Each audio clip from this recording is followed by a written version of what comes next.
Hello बच्चों, good morning. मैं अभिषेक आप सभी का अपने परिवार हैप्पी मैथ स्टडी में हार्दिक स्वागत करता हूं। देखिए बच्चों, क्लास 10th वाले हम लोग पढ़ रहे थे प्रश्नावली 3.4। प्रश्नावली 3.4 हम लोग पढ़ रहे थे। चलिए देखते हैं। प्रश्नावली 3.4 हम लोगों का है विलोपन विधि से समीकरण को हल करना। चलिए क्वेश्चन नंबर 6वें का फर्स्ट सेकंड तक हम लोग पढ़ चुके थे। 6वें का सेकंड तक हम लोग पढ़ चुके थे। चलिए 6वें का थर्ड, 6वें क्वेश्चन का थर्ड क्वेश्चन चलिए देखते हैं। क्वेश्चन नंबर थर्ड, दो अंकों की संख्या के अंकों का योग 9 है। दो अंकों की संख्या के अंकों का योग 9 है। देखिए, दो अंकों की संख्या के अंकों का योग 9 है। आगे देखिए, इस संख्या का 9 गुना संख्या के अंकों को पलटने से इस संख्या का 9 गुना इस संख्या का 9 गुना संख्या के अंकों को पलटने पर संख्या के अंकों को पलटने पर बनी संख्या का 2 गुना है। पलटने पर बनी संख्या का 2 गुना है।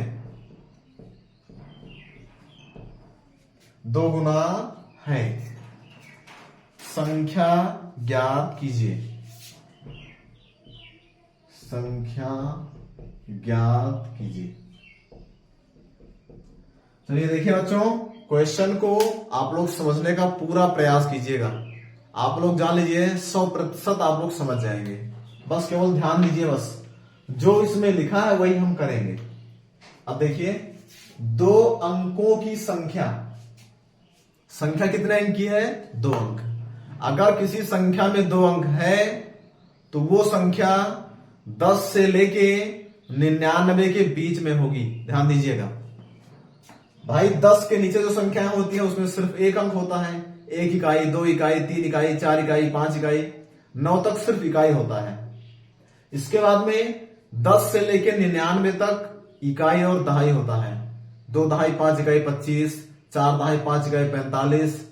कहने का मतलब 10 से लेकर 99 तक 9 दहाई 9 इकाई 99 दहाई और इकाई होता है। फिर जब आप लोग 100 से शुरू करेंगे तो हमारा 100 से लेके 999 तक इकाई होता है, दहाई होता है, सैकड़ा, यानी फिर 3 अंक होता है। अब आप लोग समझिए, 2 अंकों की संख्या, अगर संख्या 2 अंकों की है तो उसमें इकाई होगा और दहाई होगा। सिर्फ 2 अंक होगा, दहाई और इकाई। चलिए देखिए, उत्तर जो हमारा आएगा वो सिर्फ 2 अंक की कोई संख्या आएगी, क्योंकि क्वेश्चन में 2 अंक वाला दिया गया है। चलिए देखिए, अगर संख्या 2 अंकों की है तो उसमें दहाई होगा, इकाई होगा। चलिए मान लेते हैं, माना दहाई का अंक बराबर x, दहाई को हम x मान लिए और इकाई को क्या मानेंगे? y मान लीजिए। देखिए, दहाई का अंक x, इकाई का अंक y। अब ध्यान दीजिएगा, संख्या क्या बनेगी आप लोग समझिए। जब हमें दहाई और इकाई का अंक मिल जाए तो संख्या कैसे बनती है? ध्यान दीजिएगा। मान लीजिए आपसे कह दिया जाए दहाई है 5, इकाई है 6। आपसे पूछ दिया जाए संख्या क्या बनेगी? संख्या तो आप लोग कहेंगे 56 बनेगी। यही तो कहेंगे। 5 दहाई 6 इकाई, यानी संख्या क्या बन जाएगी? 56 बनेगी। ध्यान दीजिएगा। लेकिन 56 कैसे बनी? ध्यान दीजिएगा केवल बगल बगल लिखने से 56 नहीं बनता है, समझ लीजिए अच्छी तरह से। 5 को लिख दिए, फिर 6 को लिख दिए, 56 बन गया, ऐसा नहीं होता है। ध्यान दीजिए, कोई भी संख्या बनाने के लिए, ध्यान दीजिएगा, संख्या बनाने के लिए दहाई को 10 से गुणा करके इकाई हम जोड़ते हैं। जैसे ये 56 बना है ना, तो 5 यानी दहाई को 10 से गुणा करके फिर हम इसमें इकाई जोड़े हैं, यानी दहाई 5 है, 5 को 10 से गुणा करके इकाई जोड़े हैं। 10 पचे 50 प्लस 6 यानी कि 56। ध्यान दीजिएगा, दहाई को 10 से गुणा करके इकाई हम जोड़ते हैं तभी संख्या बनती है, समझिएगा। मान लीजिए आपसे कह दिया जाए दहाई है 2, इकाई 7, तो आप लोग कहेंगे संख्या बनेगी 27। लेकिन केवल बगल बगल लिखने से संख्या 27 नहीं बनती है कि 2 के बगल में 7 लिख दिए 27 बन गया, ऐसा नहीं होता है। कभी भी संख्या बनाने के लिए दहाई को 10 से गुणा करके इकाई जोड़ते हैं, यानी कि 2 को 10 से गुणा करेंगे और इकाई जोड़ेंगे, तब जाके 27 बनेगा। अच्छी तरह से समझिएगा। अब देखिए, इसी तरह से इसमें आ जाइए अब जो हमारा मेन क्वेश्चन है। अगर दहाई x इकाई y है तो संख्या हमारी क्या बनेगी, दहाई को 10 से गुणा करेंगे यानी 10x, 10 को x से गुणा करके इकाई जोड़ देंगे प्लस y, यानी हमारी संख्या बन जाएगी 10x प्लस y। अब देखिए, फिर हमसे बोले हैं अंकों को पलटने पर, मान लीजिए अंक को पलट दिया जाए। अब समझिए, आपसे बोले थे दहाई मान लीजिए 5 है, इकाई क्या है 2 है, तो संख्या क्या बनेगी 52 बनेगा। यानी कि 10 को 5 से गुणा करके और 2 जोड़े हैं, 10 को दहाई से गुणा करके इकाई जोड़ते हैं तो हमारी संख्या मिलती है। लेकिन अगर अंकों को पलट दिया जाए, पलटने का मतलब दहाई वाला इकाई बन जाए और इकाई वाला दहाई बन जाए, यानी इकाई दहाई 2 मान लीजिए, इकाई 5 मान लीजिए। अब हमारी संख्या क्या बनेगी, अब संख्या 52 नहीं बनेगी, 2 दहाई 5 इकाई, अब हमारी संख्या क्या बनेगी 25 बनेगी, 25। अब संख्या 25 बनेगी। तो 25 कैसे बनेगा, अब ये दहाई बन गया, यानी अब हम इसको 10 को 2 से गुणा करके इकाई 5 जोड़ेंगे तब 25 बनेगा। जब हम अंक को आपस में पलट देते हैं, यानी कि दहाई को इकाई और इकाई को दहाई, तो हमारा क्या होता है, चलिए देखिए, यहां नीचे लिख दीजिए, अंक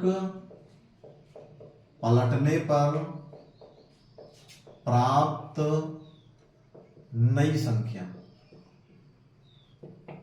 जब अंक को पलट देंगे, यानी इकाई को दहाई को x माने हैं, x वाला y, y वाला x बन जाएगा, तो जो अंक पलट के नई संख्या बनाएंगे तो 10y प्लस x बनेगा। क्योंकि हम लोग दहाई को 10 से गुणा करते हैं, जब अंक पलटेंगे तो ये दहाई बन जाएगा, भाई इकाई है ये दहाई बनेगा, ये इकाई बन जाएगा, 10y प्लस x बन जाएगा, यानी ये अंक दोनों पलट जाएगा, x वाला y के स्थान पे, y वाला x के स्थान पे। चलिए देखिए, ये इतना हमारा हो गया। अब हम क्वेश्चन शुरू करते हैं।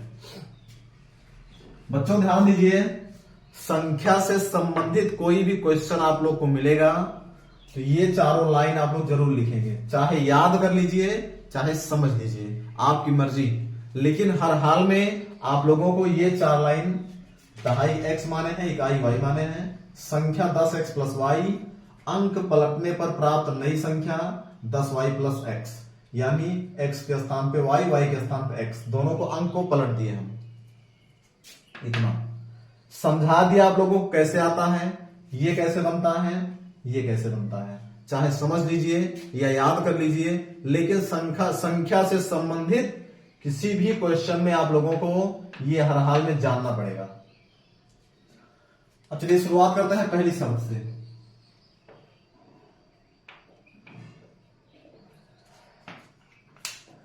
दो अंकों की संख्या के अंकों का योगफल 9 है। अंकों का यानी दहाई का अंक x, इकाई का अंक y, इसका दोनों अंकों का योगफल क्या है? 9 है। देखिए ध्यान दीजिएगा, संख्या नहीं बोले हैं, समझिएगा, संख्या के अंकों का योग, अंकों का मतलब दहाई के अंक और इकाई के अंक, दोनों अंक का योगफल 9 है। यानी कि x प्लस वाई बराबर 9। यह हमारा समीकरण 1 बन गया। अब आ जाइए दूसरी शर्त से। चलिए देखते हैं। इस संख्या का 9 गुना, संख्या का 9 गुना, देखिए संख्या हमारी 10x प्लस वाई है, संख्या का 9 गुना, ध्यान दीजिएगा, इस संख्या का 9 गुना, संख्या तो हमारी यही है, इसका 9 गुना बराबर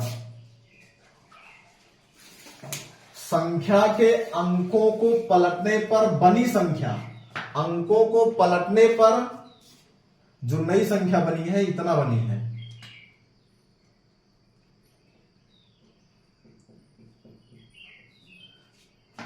नई संख्या का 2 गुना है, नई संख्या का 2 गुना है, यही हमसे बोला है। ध्यान दीजिएगा, इतना हो गया, संख्या का 9 गुना, अंकों को पलटने पर बनी संख्या का 2 गुना है। समझिएगा अच्छी तरह से। क्वेश्चन एक बार फिर से देख लेते हैं। क्वेश्चन तो सही लिखे हैं वैसे, ठीक है। अब चलिए देखते हैं, इसको थोड़ा सा सरल कर लीजिए। 10 9 90x प्लस 9y बराबर 10 दूनी 20y और प्लस 2x। पक्षांतर कर लिया जाए, 90x ये इधर आएगा माइनस 2x प्लस 9y इधर से आएगा माइनस 20y बराबर 0। 90x में से 2x 88x माइनस 20 में से 9 घटाएंगे तो कितना बचेगा? 11y बराबर 0। अब देखिए, इसमें 11 कामा ले लीजिए, चाहे 11 से इसको भाग दे दीजिए, 11 से भाग देने पर तो हो जाएगा 11 8 88, 8x माइनस 11 का नाम 11, 11 8 88 8x और 11 का नाम 11, यानी केवल एक y बराबर 11 शून्य शून्य, समीकरण 2 बन गया। चलिए देखिए बच्चों, ध्यान दीजिए, 2 समीकरण हमें मिल गया, इसको हम सरल करके समीकरण 2 बना लिए। अब दोनों समीकरण को नीचे लिख लिया जाए और विलोपित करके सॉल्व कर लिया जाए। देखिए पहला समीकरण है x प्लस वाई बराबर 9, ये 1 है। दूसरा है 8x माइनस वाई बराबर 0, समीकरण 2 है। चलिए देखते हैं। अब देखिए y वाला बराबर है, प्लस वाई ऊपर माइनस वाई नीचे, ये कैंसिल हो जाएगा। 8x और plus 1x 9x equal to 9, x बराबर 9/9, x बराबर 1 आ गया। x का मान हमें मिल गया 1, यही x वाला मान रख दीजिए, चाहे समीकरण 1 में चाहे 2 में। x का मान समीकरण 1 में रखने पर, x का मान चाहे समीकरण 1 में चाहे 2 में कहीं रख दीजिए। चलिए 1 में रख देते हैं। समीकरण 1 है x प्लस वाई बराबर 9, x का मान 1 प्लस वाई बराबर 9, तो y बराबर 9 माइनस 1 यानी y बराबर 8। देखिए x का मान मिल गया, y का मान मिल गया। हमसे बोला है संख्या ज्ञात कीजिए। अब हमें संख्या ज्ञात करना है। अब ध्यान दीजिएगा आप लोग, x हम माने हैं दहाई, y माने हैं इकाई, यानी 1 दहाई 8 इकाई, तो संख्या हो जाएगा 18। या फिर संख्या देखिए क्या है हमारा, संख्या 10x प्लस वाई है, इसी मान रख दीजिए। 10x प्लस वाई, ये हो जाएगा 10 गुणे x का मान 1 प्लस y का मान 8, 10 का नाम 10, 10 प्लस 8 18। ये हमारा इतना उत्तर बन जाएगा। यानी कि हम लोगों को संख्या का मान मिल गया 18। चलिए इसके बाद में अगला क्वेश्चन देखते हैं। ये छठवें का थर्ड क्वेश्चन था। चलिए आगे बढ़ते हैं, अगला क्वेश्चन।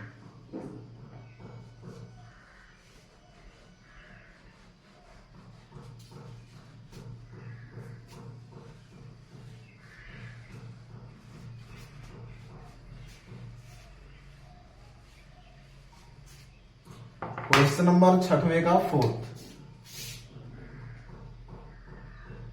थर्ड वाला हो गया। फोर्थ क्वेश्चन, मीना 2000 रुपए निकालने के लिए बैंक गई।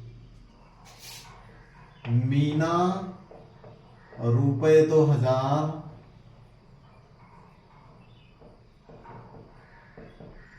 निकालने के लिए बैंक गई। मीना 2000 रुपया निकालने के लिए बैंक गई। फिर क्या हुआ? उसने खजांची से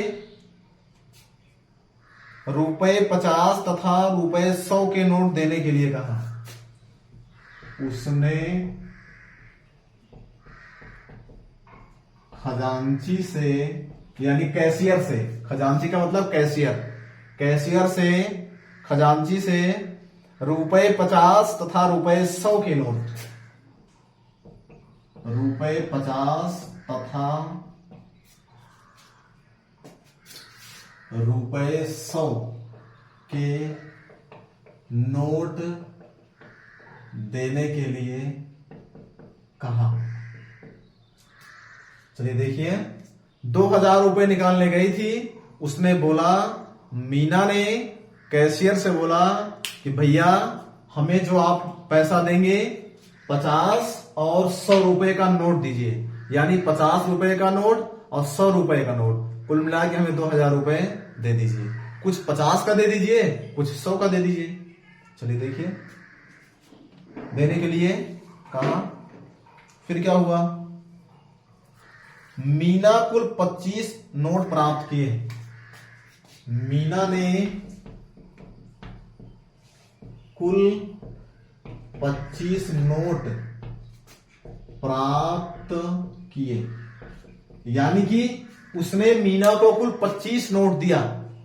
कुल नोट 25 दिया, ध्यान दीजिएगा, 25 नोट दिया उसने, तो मीना का 2000 पूरा हो गया। अब आप लोगों को यही बताना है कि कितनी नोट 50 की थी और कितनी नोटें 100 की थी। देखिए आगे क्या पूछा है। ज्ञात कीजिए कि 50 और 100 के कितने कितने नोट प्राप्त हुए। ज्ञात कीजिए कि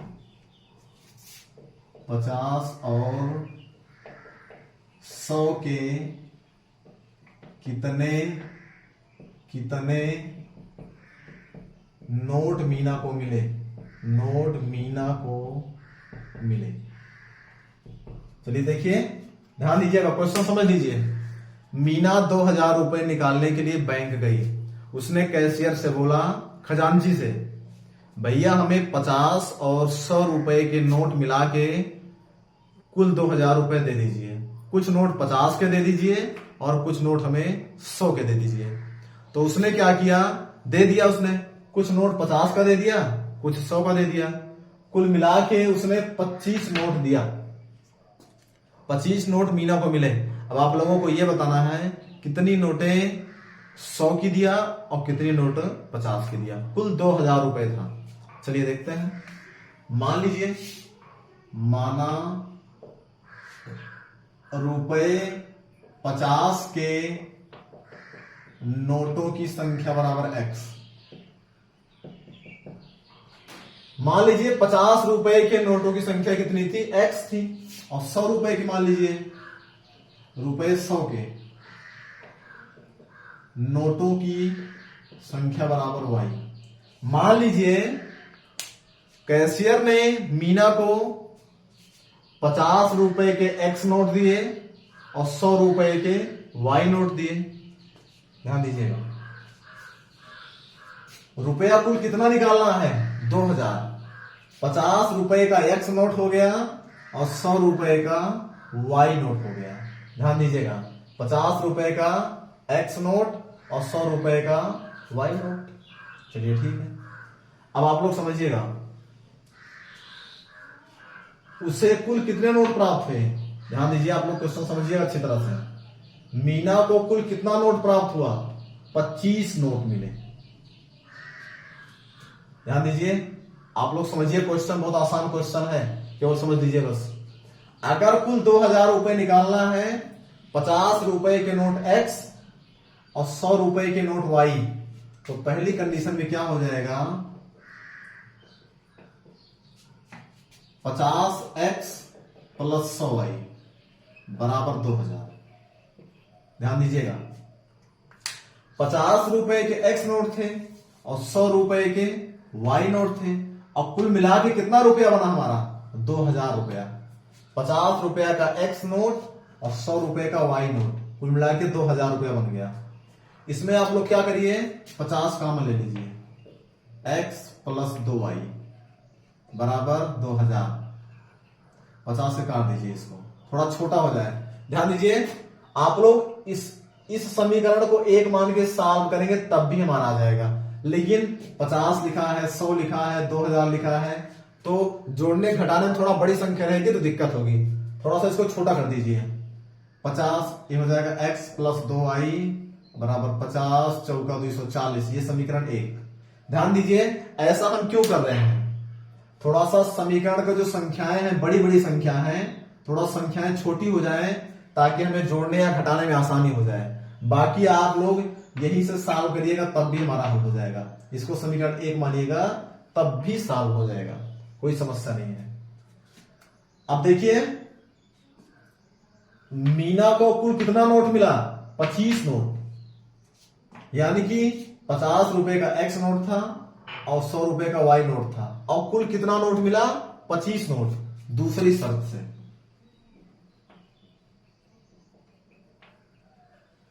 50 रुपए का एक्स नोट और 100 रुपए का वाई नोट, और कुल मिला के कितना नोट? 25 नोट, यानी x प्लस वाई बराबर 25। एक्स नोट और प्लस वाई नोट मिला के 25 नोट, ये हमारा समीकरण 2 हो गया। बस अब आप लोग दोनों समीकरण को नीचे नीचे लिख के विलोपन विधि से सॉल्व कर लीजिए। पहला समीकरण है x plus 2y equal to 40, ये एक समीकरण। दूसरा है x plus Y equal to 25, ये हमारा समीकरण 2 है।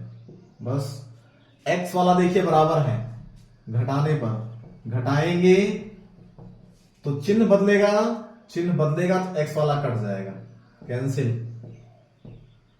2y में से y घटाएंगे सिर्फ y बराबर 40 में से 25 गए 15, यानी कि y, ध्यान दीजिएगा, 15 नोट है 50 रुपए का। सॉरी, कौन सा y माने थे? ये 100 वाला y माने हैं, ये 15 नोट है। अब पहले y का मान रख दीजिए, y का मान समीकरण 1 में रखने पर, समीकरण 1 में रखे या 2 में रखें? 2 में रख दीजिए, 2 में। समीकरण 2 आसान है, सिर्फ पक्षांतर करना है बस। समीकरण 2 में चाहे 1 में रखिए चाहे 2 में, आपकी मर्जी। चलिए 2 में रखते हैं। x प्लस वाई बराबर 25, x प्लस वाई का मान 15 बराबर 25, x बराबर 25 माइनस 15, x बराबर 10। ये समीकरण, सॉरी, ये हमारा मिल गया x का मान 10 और y का मान 15। हम लोग x क्या माने थे? 50 रुपए का नोट। नीचे लिख दीजिएगा, अतः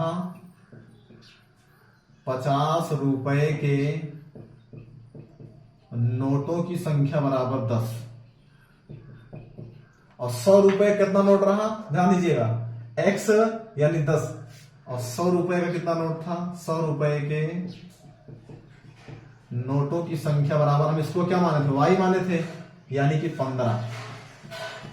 ध्यान दीजिएगा, 15 नोट 100 रुपए का था और 10 नोट 50 रुपए का था, यानी हमारा 2000 रुपए पूरा हो गया। 1500 ये वाला हो गया और 500 ये वाला हो गया। 10 नोट है 50 रुपए का, तो 500 ये बनेगा। 1500 प्लस 500 यानी 2000 रुपए हमारा पूरा हो गया। चलिए ये आप लोग सॉल्व कर लीजिएगा। ये क्वेश्चन आप लोग ध्यान दीजिए, समीकरण, लिखित समीकरण से आप लोग समीकरण बनाना सीख लीजिए तो 100% आप लोग सॉल्व कर लेंगे। सबसे बड़ी समस्या यही रहती है समीकरण बनाना, एकदम आसान होता है, सिर्फ उसकी भाषा समझिए क्वेश्चन की और सॉल्व करिए। जो वो बोले हैं वही कंडीशन आप लोग फॉलो करिए। आगे बढ़ते हैं, अगला क्वेश्चन देखते हैं, 7वां क्वेश्चन, ये सॉरी 6वें का 5वां।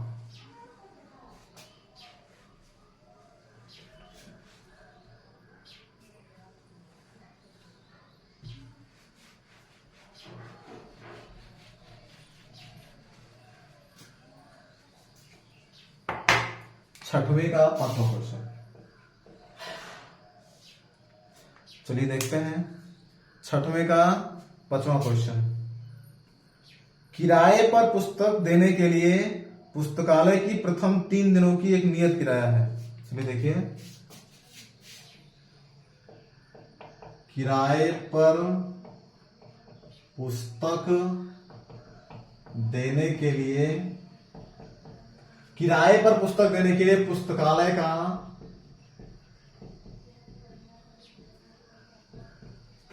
का किराए पर पुस्तक देने के लिए पुस्तकालय का प्रथम 3 दिनों का एक नियत किराया है। प्रथम 3 दिनों का एक नियत किराया है। प्रथम 3 दिनों का एक नियत किराया है। अच्छा, तथा उसके बाद प्रत्येक अतिरिक्त दिन का अलग किराया है। तथा उसके बाद प्रत्येक अतिरिक्त दिन का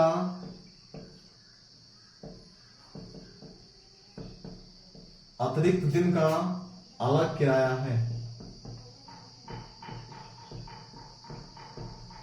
प्रत्येक अतिरिक्त दिन का अलग से किराया है। चलिए देखते हैं फिर क्या बोले हैं। सरिता ने 7 दिनों तक एक पुस्तक रखने के लिए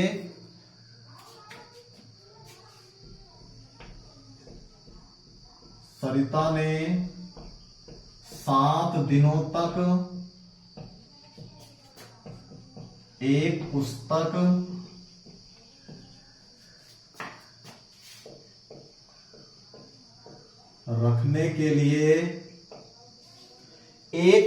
रखने के लिए 27 रुपए अदा किए। रुपए 27 अदा किए। तथा सूसी कौन सा नाम है? सूसी ने एक पुस्तक 5 दिनों तक रखने के लिए तथा सूसी पता नहीं, सूसी ने कितने दिनों तक? सूसी ने एक पुस्तक 5 दिनों तक रखने के ने एक पुस्तक 5 दिनों तक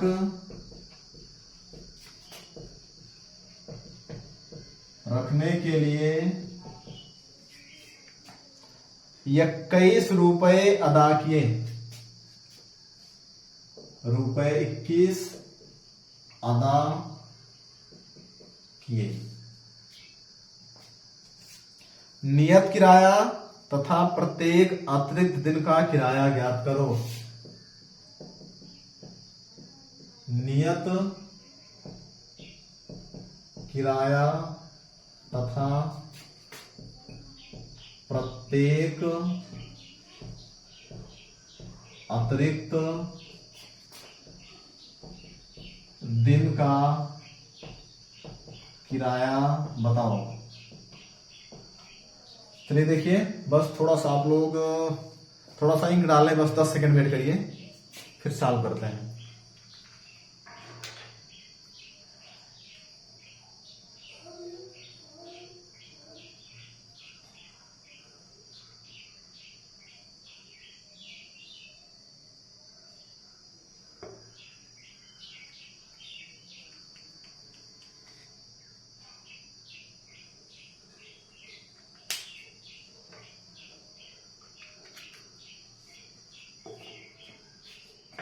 चलिए क्वेश्चन देखिए, आप लोग समझिए। किराए पर पुस्तक देने के लिए पुस्तकालय का प्रथम 3 दिनों का एक नियत किराया है। ध्यान दीजिए, जैसे होता क्या है, पुस्तकालय होता है, ध्यान दीजिएगा, लाइब्रेरी आप लोग जानते हैं ना, पुस्तकालय। देखिए होता क्या है, पुस्तकालय में बहुत सारी किताबें होती हैं, बहुत सारी किताबें होती हैं। तो जो लोग किताब पढ़ने के शौकीन होते हैं वो लोग पुस्तकालय से किताब लेके आते हैं पढ़ने के लिए, 2 दिन के लिए, 4 दिन के लिए, 5 दिन के लिए, 1 हफ्ता के लिए, 10 दिन के लिए, जितने दिन में वो लोग किताब पढ़ सके वो लोग किताब लेके आते हैं। तो पुस्तकालय क्या करता है, उनसे चार्ज लेता है पर डे का। जैसे मान लीजिए कह दिया जाए कि 3 दिनों तक आपका एक निश्चित किराया है, इसके बाद में अगर पर डे का अलग से पैसा लेना पड़ेगा। जैसे आप लोग जाए कहीं रेलवे स्टेशन वगैरह में तो बोलते हैं कि 24 घंटे का 10 रुपए, गाड़ी खड़ी करिए मान लीजिए स्टेशन पे, तो कहेंगे 24 घंटे का 20 रुपए या 30 रुपए। उसके बाद में एक एक दिन का अलग से किराया देना पड़ेगा आपको। बस इसी तरह से देखिए पुस्तक कोई लेके आया लाइब्रेरी से यानी पुस्तकालय से, तो वो बोले कि शुरुआती 3 दिन के लिए आपको एक नियत किराया देना पड़ेगा, चाहे उसका 5 रुपए, 10 रुपए, 15 रुपए जो भी रहा हो, एक नियत किराया। उसके बाद में अगर 3 दिन से ज्यादा हुआ तो आप लोगों को ध्यान दीजिएगा, 3 दिन से अगर ज्यादा हुआ तो एक निश्चित किराया, ध्यान दीजिएगा, उसके बाद में पर डे का किराया देना पड़ेगा।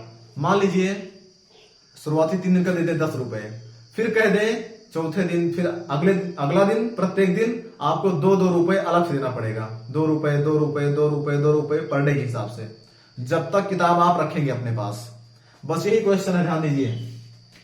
किराए पर पुस्तक देने के लिए पुस्तकालय का प्रथम 3 दिनों का एक नियत किराया है, प्रथम 3 दिनों का एक फिक्स किराया है कि इतना रुपया आपको देना पड़ेगा शुरुआती 3 दिन में। उसके बाद में आप लोग किताब चाहे जब तक रखेंगे पर डे के हिसाब से आपको अलग पैसा देना पड़ेगा, तथा उसके बाद प्रत्येक अतिरिक्त दिन का अलग किराया है। ठीक है, सरिता ने 7 दिनों तक एक पुस्तक रखने के लिए 27 रुपए दिए। सरिता ने किताब रखा 7 दिन तो 27 रुपए दिए।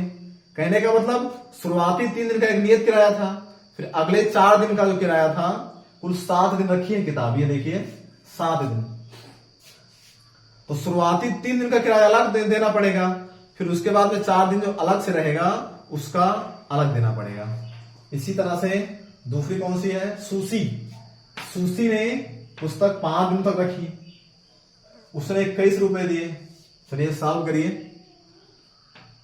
नियत किराया तथा प्रत्येक अतिरिक्त दिन का किराया ज्ञात करो। चलिए मान लेते हैं, माना नियत किराया बराबर x रुपए, नियत किराया x मान लीजिए। अब प्रत्येक अतिरिक्त दिन का किराया, प्रत्येक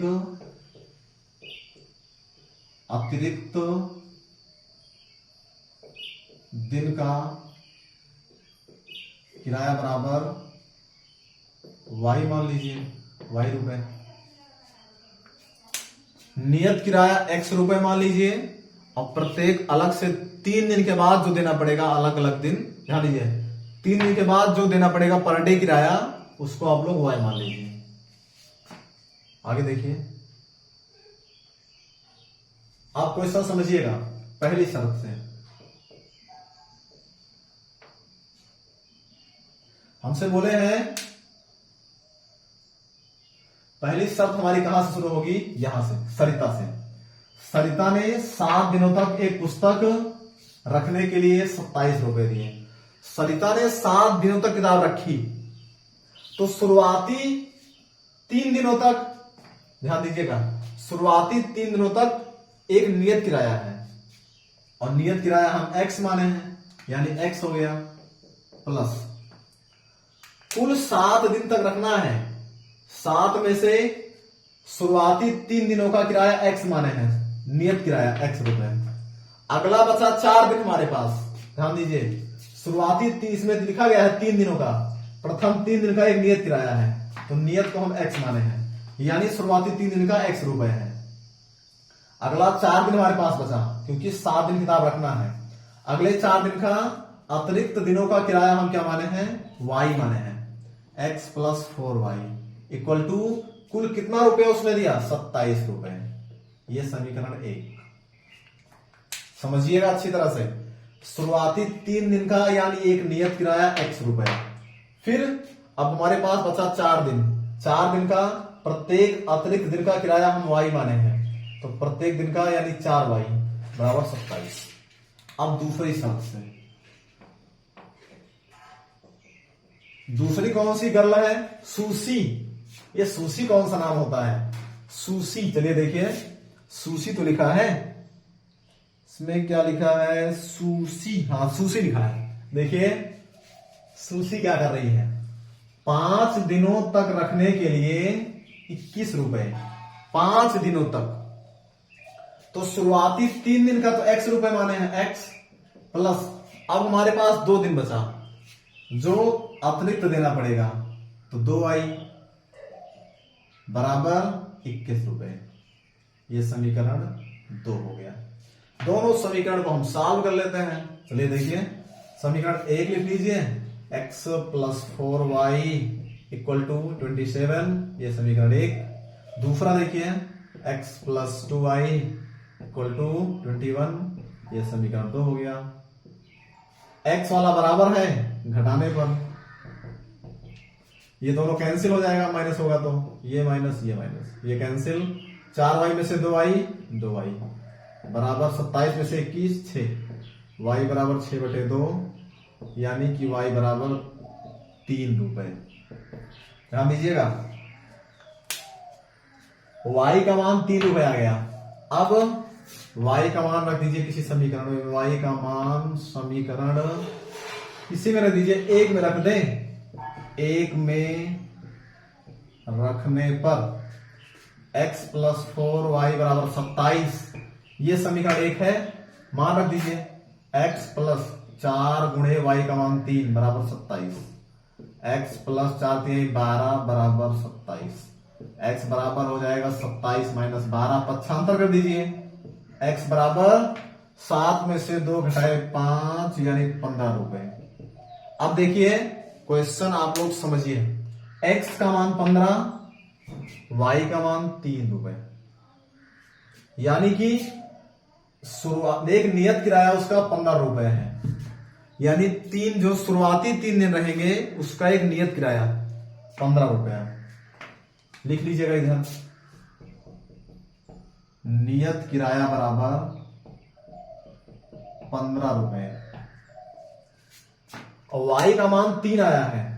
प्रतिदिन के हिसाब से अतिरिक्त किराया, प्रत्येक अतिरिक्त दिन का किराया y है, तो प्रत्येक अतिरिक्त दिन का किराया 3 रुपए हो जाएगा। प्रत्येक अतिरिक्त दिन का किराया बराबर 3 रुपए। अब देखिए क्वेश्चन, देखिए कितना रुपया उसने दिया था, पहली वाली ने 27 रुपए। अब देखिए 27 रुपए उसने दिया था, शुरुआती 3 दिन का 15 रुपए, ये 15 फिक्स रुपए है। शुरुआती 3 दिन के आप लोग को 15 रुपए देने पड़ेंगे, फिर पर डे के हिसाब से 3 रुपए देना पड़ेगा, जितना दिन तक आप लोग रखेंगे। उसने 7 दिन रखा था, तो शुरुआती 15 रुपए होगा 3 दिन का, फिर अगले 3 रुपए के हिसाब से 4 दिन का 12 रुपए हो गया, 15 ये और प्लस 12 ये मिला के 27 रुपया उसका हो गया। ये और जिसने 5 दिन रखा था उसका देखिए, शुरुआती 3 दिन का 15 रुपए हो गया, और 2 दिन का अलग से 3 दूनी 6 रुपए हो गया, 15 6 21 रुपए उसका हो गया। यानी हमारा क्वेश्चन सही है। चलिए, इसके बाद में बच्चों गर्मी बहुत है, फिर हम लोग मिलेंगे अगली क्लास में। इसमें एक क्वेश्चन और है, क्वेश्चन नंबर 7, 6वां हमारा पूरा हो गया।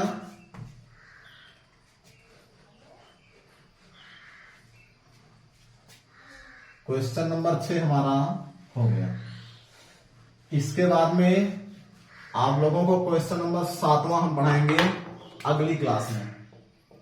ध्यान दीजिए, थोड़ा सा बड़ा क्वेश्चन है, गर्मी बहुत है, टाइम लग जाएगा। क्वेश्चन नंबर 7वें से हम लोग मिलेंगे अगली क्लास में। आप लोग ध्यान दीजिए, पढ़ते रहिए, क्वेश्चन को आप लोग समझने का 100% प्रयास कीजिएगा। क्वेश्चन की भाषा आप लोग समझिएगा, समीकरण बनाना आप लोग सीख लीजिए तो 100% सॉल्व कर ले जाएंगे। हर हाल में लिखित समीकरण को बनाना सीख लीजिए। चलिए दोस्तों, ध्यान दीजिए, आप लोग वीडियो को लाइक कीजिएगा, शेयर कीजिएगा और हमारा चैनल सब्सक्राइब जरूर कीजिएगा। तब तक के लिए खुश रहिए, मिलते हैं अगली क्लास में। धन्यवाद।